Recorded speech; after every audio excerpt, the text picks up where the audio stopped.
Welcome, ladies and gentlemen. This morning, I've seen a post trending on social media of Edwin Sifuna, the Secretary General of ODM Party, resigning. And this post, when I was trying to verify it, there are several things I've noticed. But before we understand if truly this is the post of Edwin Sifuna. Now, the post says, I have today resigned as the Secretary General of the ODM Party. I will announce my next political move in the course of next week. See you at the general elections 2027. This post came in at a time that the Member of Parliament of Alego Songa, Sam Atandi, and the current chair of Budget Committee in the National Assembly alleged that when Raila Odinga was dying, he never prepared any candidate in ODM to vie for presidency come 2027. And so for them, they have no option as ODM but to support William Ruto. And for anyone who is coming out to say that ODM is having a presidential candidate come 2027, he has no option but to leave ODM. Or if he or she wants to be the president, then ODM party has no room for them and they must exit the ODM party and form their own party. The statement of Sam Atandi is shocking that even he went ahead mentioning Edwin Sifuna. In fact, there is a force behind the scene that wants Edwin Sifuna to be kicked out from ODM. I want us to listen to Sam Atandi, then of course understand if this post of Edwin Sifuna resigning is true or not.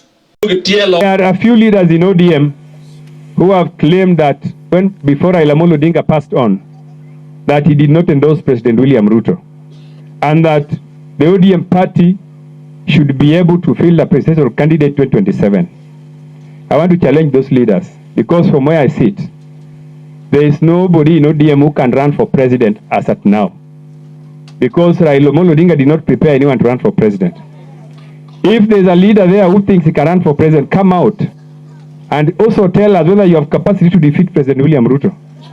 Some of these leaders who are claiming that Raila Odinga did not say we endorse Ruto, they are tiny, small leaders. Some of them are still even using diapers. And they are here talking and claiming that they can challenge President William Ruto. ODM is not ready to run for presidential candidate in 2027. The party is not prepared to field a candidate. And that is why we are saying that William Ruto is a former member of ODM. We have gone back to our former members to help us rejuvenate ODM. And I can assure you that because I talked with the president, when I was doing the last budget, the president called me and told me that I must ensure that I give political parties enough funding so that they can be able to operate. And those political parties know very well that this budget has a lot of money for them. A person who is asking me to put more money for political parties is not the person who wants to bring down political parties. Because I heard some people saying that President Ruto wants to bring down political parties. That is not the case. So let it be very clear that there is nobody in ODM who can run for president and defeat President Ruto. So we are very clear in our mind. And if you think you can run for president, you will not use ODM, use your own party. Who say that if ODM is going to sign a coalition agreement with President Ruto and that they are going to exit, will you please exit? Exit yesterday. We have so many leaders who can fit in your shoes. Yeah, I warned some of them. I warned last month that we have many other leaders who can be Secretary General, who can be what. So if you think Ruto is very bad, don't wait, because members of the ODM party across the country, from Mombasa, Kakamega, Bungoma, Nyanza, Nairobi, we are ready and we are going to fight for William Ruto to become the next president of the Republic of Kenya. Adwa penjo Ruto dalawa. Data come named kawa ne opposition. Do yikje luadi. Omiyo kata kopone ntingat mora chiel kata ji moko ariyo mane pod doubt, mane pod nigi to moro matin e wach President Ruto. Ada mondo akwa ng'ano mondo ng'iene ni yawa nyadhi momiwa mano ikgo Baba Raila Amolo Odinga ma jaduong' Ruto konyowago mowuok ka an awuon awuok ka madhi nyaka India kwadhi omo jakom mwaduogo ka mwadhi mwaloso dend jakom Nairobi mokele Kisumu moike gi nyadhi to dalawa Jo-Swahili nowacho ni mgala muue na haki yake mpe. Kata dok idwa Ruto moro monade ng'uono gi hera monyisowa e liend jaduong' wadhi chung' kode. When the people's president passed on, he left us in Canaan with William Samoei Ruto. So the Luos are not going anywhere. And Natembeya should know. Us as Luo, we are united behind President William Samoei Ruto. Nino se sidho Oburu Odinga kaka jakom ma en party leader. En chairboy kanyo to Oburu party leader to gitiyo kanyakla to gichulo gi enjino kako dhino omiyo mane mokwayo ni nyaka usiru ane jomoyie gi wachno. Now, when you look at the statement from this post, it is not a post of Edwin Sifuna, but it has been crafted in a way that you can see it is a post by Edwin Sifuna.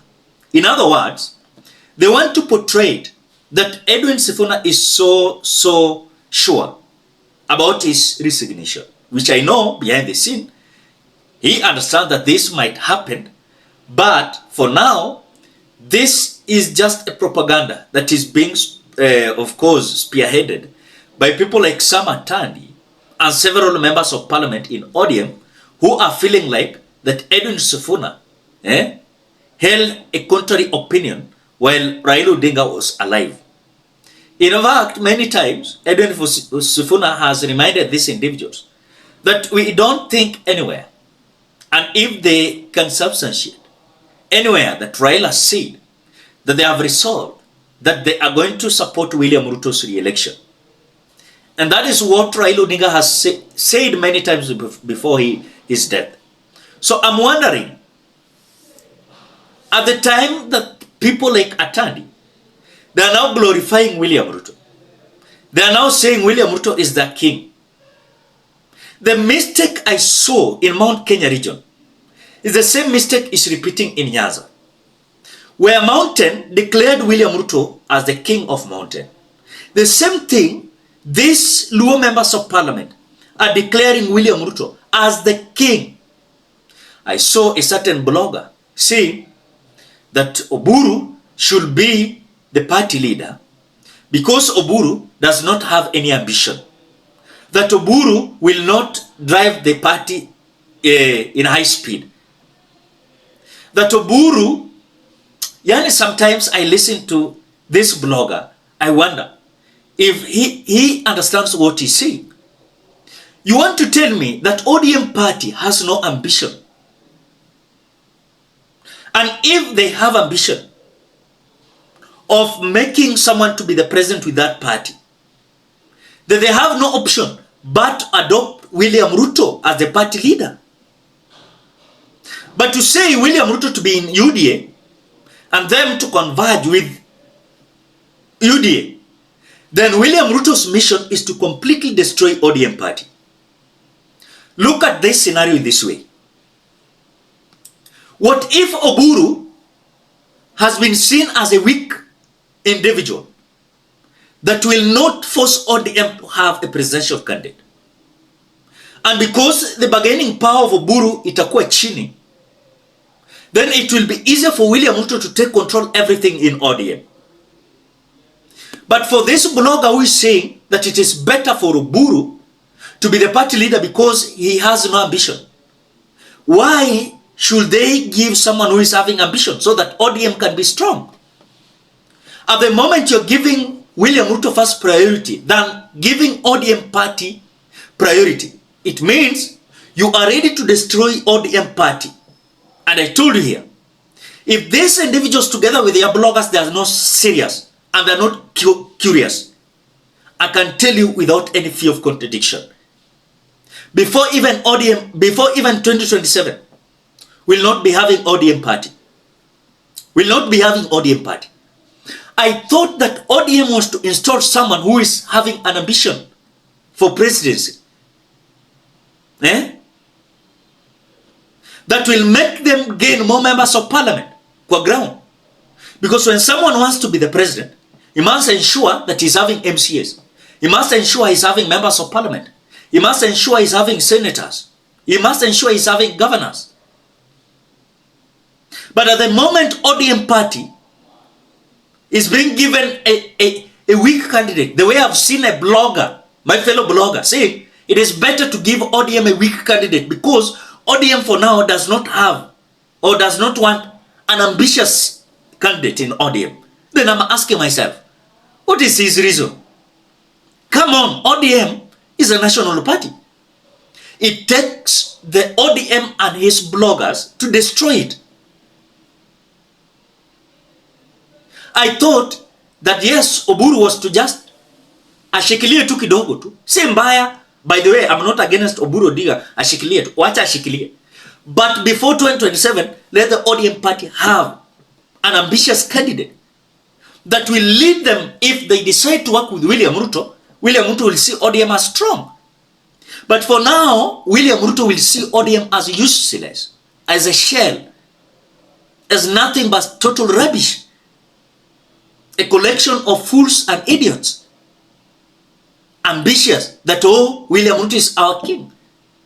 Come 2027, you will be crying and we will be seeing you. I can tell you. I'm coming from Nyanza region, but I can tell you the way the ODM is being handled is not the way Raila Odinga handled the ODM party. I can tell you that for a fact. I might not know anything more from that, but I can tell you, ODM, Munaribu ODM. If you are now concentrating in that way, then what about Coast region? Walikuwa wanapenda Raila na wako na MPs wa ODM. What about Western? Walipenda Raila na walikuwa party ODM na ni MPs wako pale. What about Kisii Nyamira? What about Nyanza itself? What about Nairobi? Then you tell us that ODM inataka mtu mwenye si ambitious. Really? Really? Ladies and gentlemen, for more updates, ensure you subscribe to this channel, you like, comment, and you share this video till you meet in another video.